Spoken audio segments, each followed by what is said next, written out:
I was attracted to Islam by a brief contact that I had with a young boy. Sounds bad. I had a Somali student when I was at Victoria. Students were required to do an assignment about consumption, which is what I teach. And his answer didn't fit into the parameters of the assignment really. So I had to call him in and say, well, you know, this doesn't really answer the question. And so he explained about the way that his family purchased, which was outside of my paradigms of thought entirely. And then, of course, after that I went to Japan. And when I went to Japan, there were a lot of Muslim students there, and there was an Islamic centre, so I just started reading these books. Mainly probably to sort of argue with people. I like a bit of argument. And also because in my class there was a whole lot of Filipinos who were Catholic, and then there were a few Muslims from different countries, and there was a bit of a sort of a class rift. And because I was from here, I didn't know anything about Muslims well, of course I didn't really know anything about Catholics either, but I didn't realise that there were, you know, fighting between religious groups in different countries. And after I started reading, then I thought, oh yes, this is it. So I became a Muslim, alhamdulillah.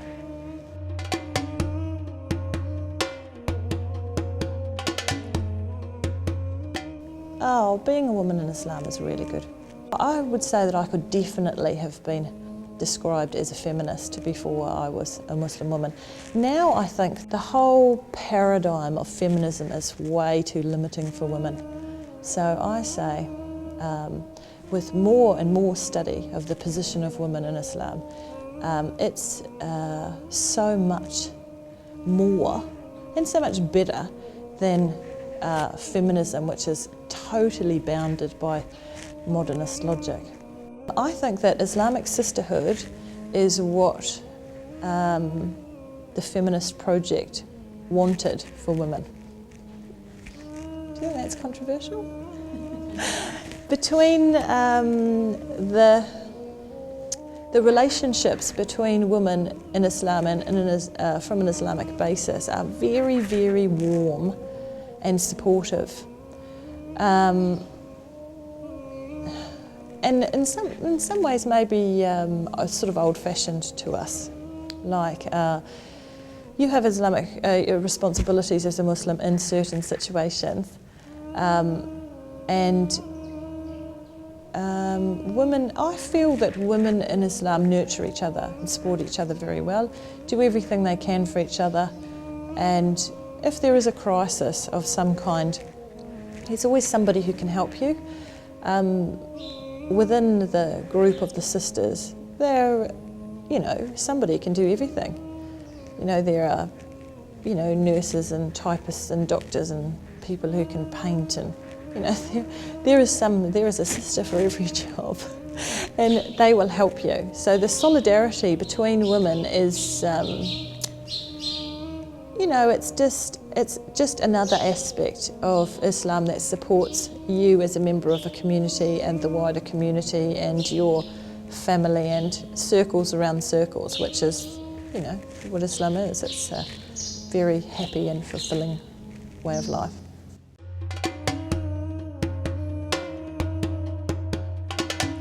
Muslim women wear their scarves because they are obliged to. And they're obliged to by Allah, who is not a man, and certainly not anybody's husband, or father or brother. And I think actually the opposite is true, although I wouldn't use the term liberation, which I think too is a loaded term in English. Well, in the West, is a loaded term. My consideration in wearing my scarf is only my as I call it, my vertical relationship, which is between me and the Creator. I started wearing my hijab probably within about a week of becoming a Muslim. This is because I am sort of all or nothing-ish. And I thought, okay, if I'm going to make the big step of becoming Muslim, I need to know what I'm doing, I need to read all about it, and I need to live it. I need to live it. As I learn it, I need to live it. And everything, I need to put it in and I need to follow that.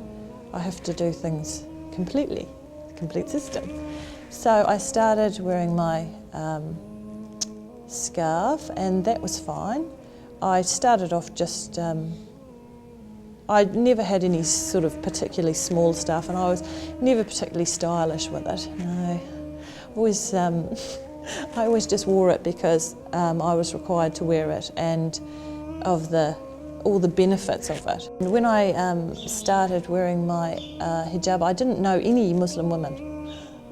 So I was sort of organising myself by myself, and as I was living in Japan, I didn't know, of course, I didn't know how to put it on or make it so that it didn't slide around my head, and I had to order all my clothes on the internet because obviously in Japan it was a bit difficult for me to find things to meet the requirements and also fit me. So I ordered all these clothes from Kuwait on the internet, and all these scarves, and I ordered all these different things because I didn't know how to use any of them. So I got some tube thing, and I was looking at all these things thinking, oh, okay, and I was thinking, oh, what I need is a wee book. But of course I didn't have a wee book. So I used to practice, and I'm sure that I looked like the mummy, like a big bandage around my head, and I had all these pins all over the place, and I was thinking, I'm walking down the corridor, and in Japan there's everywhere fluorescent lighting sparkling away. I'm thinking, oh look, hey, I'm Elizabeth Taylor. Yeah, well, anyway, so I started wearing my hijab, and I really do think that I look like someone who had a head injury, but I persevered, and now I find that after I met some Egyptian sisters in Japan, alhamdulillah, they all said to me, so did you put that scarf on by yourself? I'm like, okay, I know I need help.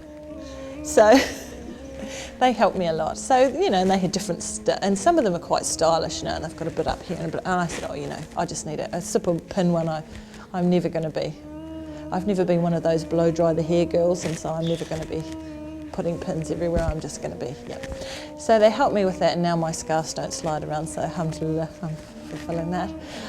The benefits of wearing it, I find, are huge, especially, of course, in a context where people know what my clothing means. But for myself, I find it very good.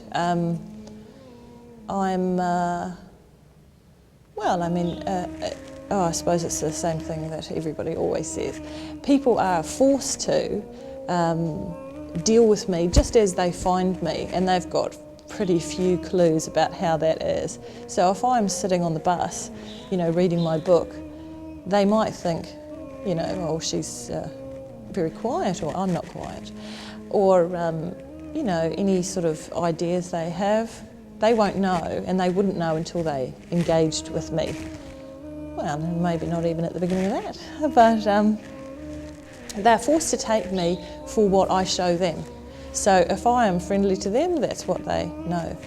They can't really get much from looking at me, about me, except probably that I'm foreign, which I'm not.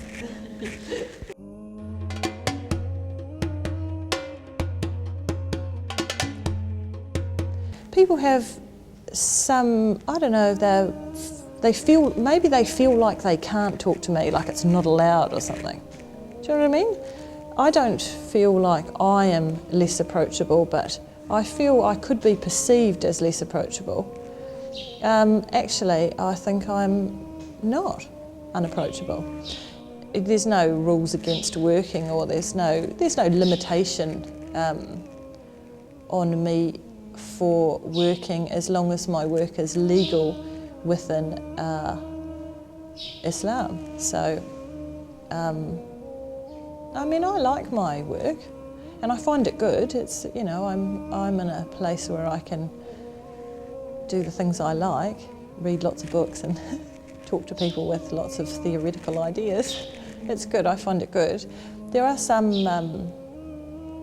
sometimes you have some problems, and usually they're just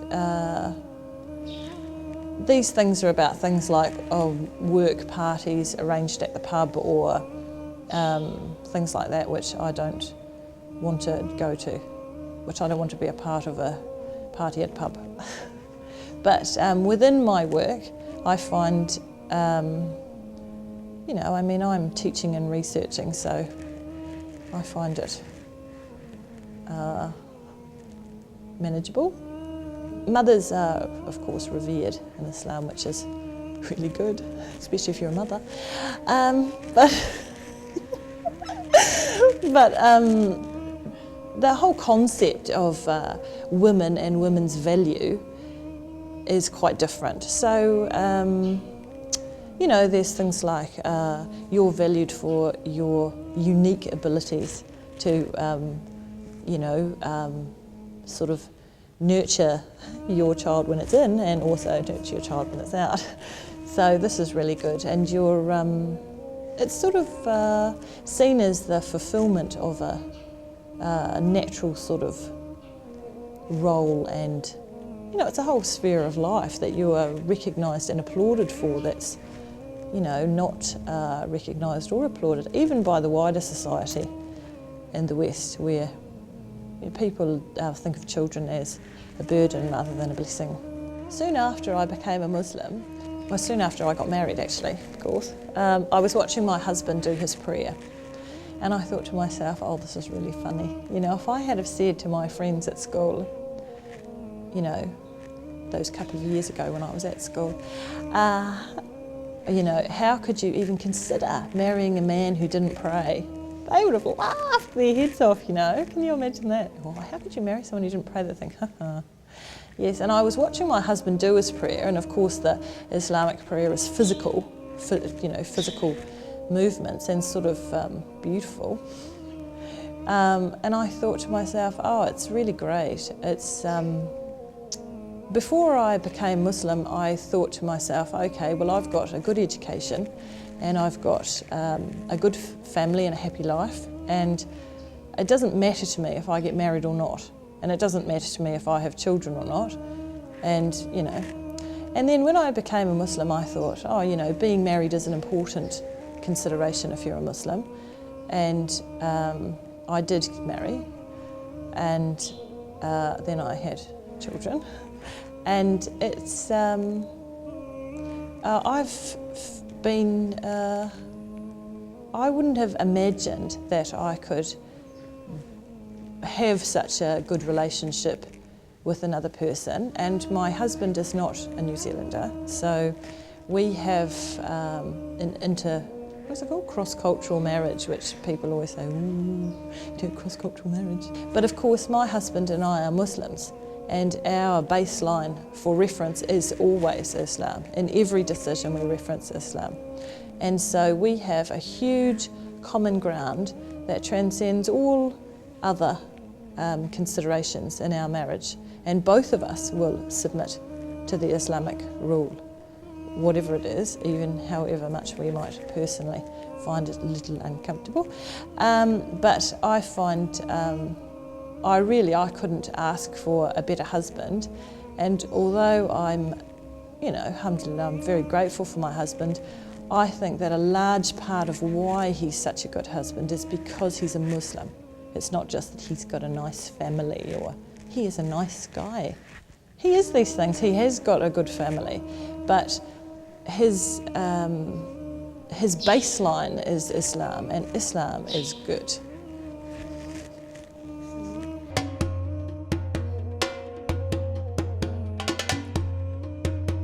There's a great deal of miscommunication in the media about Islam, and it would seem to me, as someone whose business it is to research, that it's, well, of course it's obviously not objective, but worse than that, it's intentionally misleading. They always henpick things from reference books. Say they go to the Qur'an and they pick out something, or they pick out part of something, which is more often the case, And so, like they pick out the part about women, and there will be a corresponding part about men, before it or after it usually, but that's the bit that's not there. So it always looks like it's, you know, some huge patriarchal hat squashing the life out of the poor, you know, well-covered women who are ashamed of their bodies. But it's a total misunderstanding of even the beginnings of Islamic thought to have such ideas, which are totally peddled in the media. I mean, and just dropped in these little explosive bombs of untruth that people just accept because, of course, they don't know, and they don't know enough about it to know that it isn't right.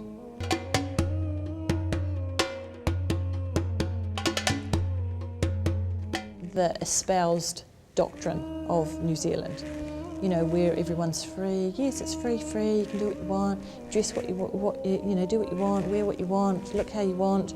You can, you know, dye your hair purple if you want. That's totally fine. So my consideration is, why can't I wear my scarf? Why can't I wander about wearing my big dress and my scarf as I want to without being harassed or, you know, what's so weird about that? Do you know what I mean? Why is it so? Why does it have to do with, what does it have to do with anybody else? But further than that, the ideology, you know, the whole ideology of the participatory democracy is that I am free to, you know, do what I want, look like how I want. I'm not breaking the law, I'm not doing anything scary, or I'm just walking around doing my shopping, minding my own business. So what's the problem with that? Why is that why is that anything really? Islam is a complete entity by itself. It's neither moderate nor extreme. It is a way of life. But Islam is the perfect system, followed by many people, maybe all of whom are imperfect. So some people are extreme. As in any group, some people are extreme. There are some, also of course, again, yes, that's right. I'm totally reflecting my own background because, I have a problem with the words. What does it mean, extreme? Extreme by whose measure? What is an Islamic extremist? What does that mean? I mean, like if say you're an extremist, somebody goes, oh, he's such an extremist, he did the coast to coast. You think, yeah, that's really extreme. If you are a triathlete, you might not think that's extreme. So the definitions of things too. What is moderate Islam? Does that mean that you do your 5 prayers but you know, are not as adherent to some other rules? I mean, who's defining the terms? So this is, you know, I have problems with the terms, especially terms that are used in media contexts, because they're so loaded. I mean, what does that mean? What does that mean? Islam is neither moderate nor extreme. Islam is a complete system. Your job is to submit to the will of Allah and learn your deen. You go through and you learn your deen. The better you know it, the better you perform it, the better you are to your community and all others.